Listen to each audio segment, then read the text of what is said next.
kamu lagi sedih atau frustasi, biasanya kamu ngapain? Kalau aku sendiri sih, biasanya bakal joget-joget di kamar. Percaya nggak percaya, itu ngebantu banget loh.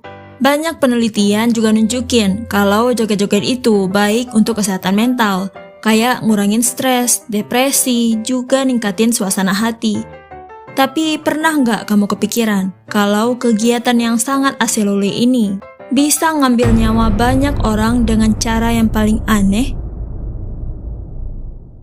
Hal ini terjadi di kota Strasbourg pada tanggal 23 Juli 1518. Siang itu, matahari lagi bersinar terik banget. Orang-orang sibuk dengan pekerjaannya masing-masing. Hingga tiba-tiba, seorang wanita yang kerap disapa sebagai Frau Trofea keluar dari rumahnya, berjalan ke arah jalanan, kemudian mulai menari. Hanya menari saja, tanpa iringan musik atau nyanyian. Gak perlu waktu lama, tarian Frau Trofea berhasil menarik perhatian orang-orang. Awalnya mereka terhibur, tapi lama-lama mereka mulai kebingungan. Frau Trofea tak kunjung menghentikan tariannya. Padahal hari sudah semakin sore. Suami Frau Trofea sudah berusaha untuk menghentikannya, tapi dia tidak mau berhenti. Sampai akhirnya di malam hari dia pingsan karena kelelahan.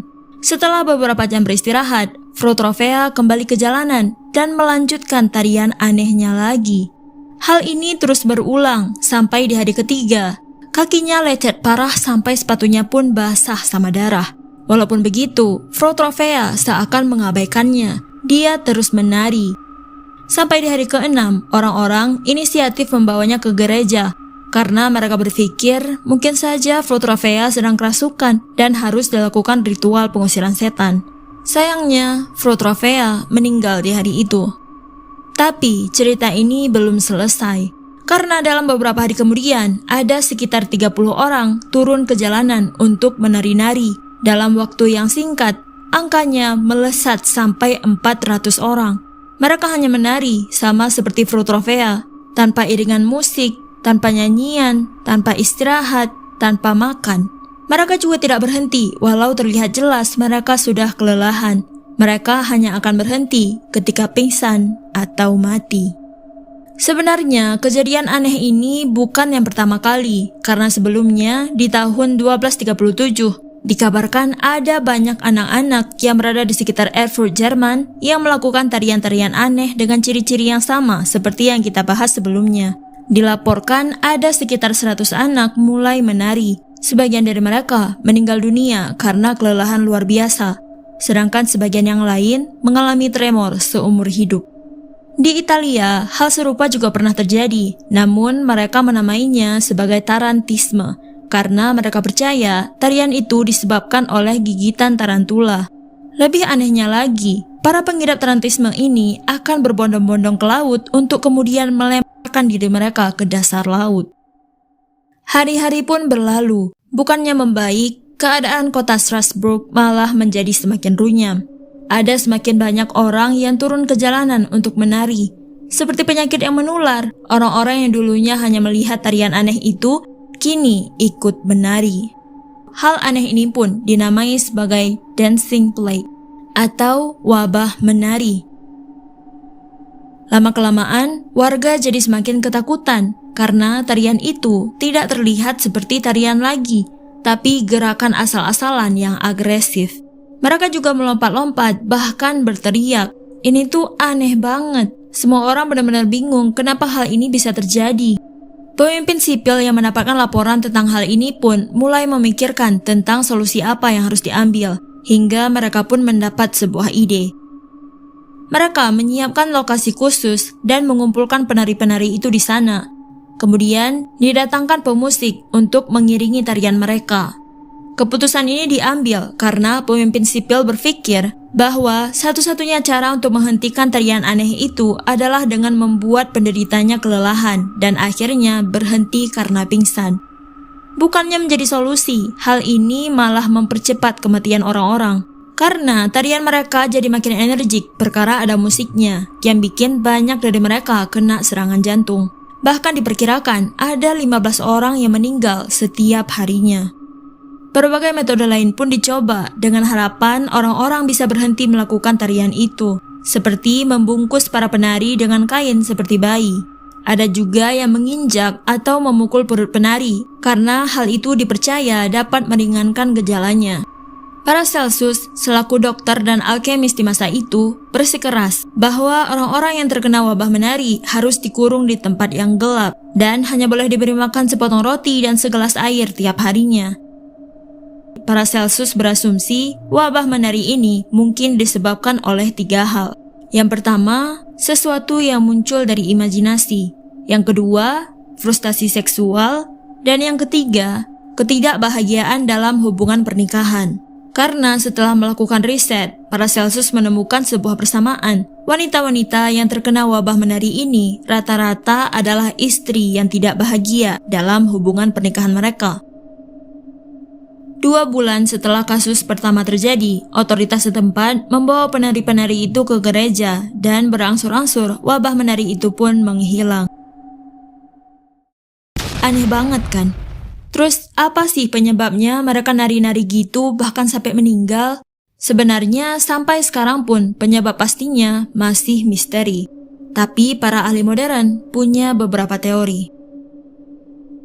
Ada satu jenis jamur yang tumbuh pada tanaman gandum, terutama gandum hitam, yang merupakan makanan pokok penduduk kelas bawah kala itu. Jamur ini dikenal sebagai ergot. Jamur ergot bukan jamur biasa. Karena ketika gandum yang terinfeksi jamur ergot diolah menjadi roti kemudian dikonsumsi, jamur ini akan menyebabkan penyempitan pembuluh darah, kejang otot yang hebat, gerakan tubuh yang tidak terkendali, juga halusinasi. Mungkin saja orang-orang yang terkena wabah menari adalah orang-orang yang mengkonsumsi roti berjamur ini. Tapi banyak ahli, termasuk John Waller, menolak teori ini karena efek jamur ergot yang begitu kuat. Hampir tidak mungkin seseorang bisa terus menari seenergik itu, apalagi untuk waktu yang lama. Seorang sosiolog asal Amerika, Robert Bartholomew, berpendapat bahwa ada kemungkinan para penari ini adalah pengikut sekte sesat yang melakukan tarian sebegitu kerasnya demi mendapat perhatian dari Tuhan mereka. Saat itu, sebagian besar warga Strasbourg percaya bahwa Santo Vitus dapat mengutuk seseorang untuk terus menari sampai mati karena dosa-dosanya. Dari situlah, sebagian dari warga Strasbourg percaya bahwa wabah menari ini adalah kutukan Santo Vitus. Kala itu, cerita tentang kutukan dan kejahatan iblis menghantui sebagian besar penduduk, memaksa mereka untuk terus hidup dalam ketakutan. Di tahun-tahun sebelumnya, berbagai penyakit merajalela, baik penyakit yang memang sudah ada atau penyakit-penyakit baru. Kelaparan karena gagal panen yang parah pun makin memperburuk keadaan. Bisa bayangin gak sesetres apa mereka? Kecemasan, keputusasaan, semuanya bertumpuk jadi satu, yang lama-kelamaan berubah menjadi tekanan psikologis. Stres yang luar biasa kuat ini gak bisa mereka atasi, hingga secara tidak sadar, pikiran mereka memutuskan hubungan dengan kenyataan saat ini sebagai mekanisme pertahanan diri. Sehingga untuk beberapa saat, mereka mengalami kehilangan kendali atas diri mereka sendiri. Mereka tidak sadar apa yang mereka lakukan, tidak tahu mereka berada di mana, seakan tubuh mereka sedang dikendalikan oleh sesuatu.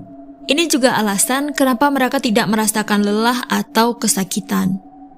Keadaan ini sesuai dengan yang dikemukakan oleh seorang antropolog, Erika Borgignon, bahwa ketika seseorang berada dalam lingkungan yang percaya dan menerima tentang ancaman kutukan, kerasukan, atau sihir, kepercayaan mereka itulah yang akan memungkinkan mereka untuk memasuki fase kerasukan tanpa disengaja.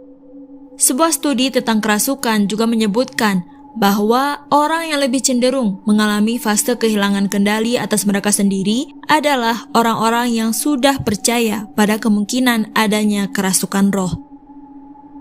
Terus, kenapa bentuknya harus tarian? Karena mereka kan percaya kutukan tarian kematian itu nyata. Alam bawah sadar mereka pun menghadirkannya ke kenyataan.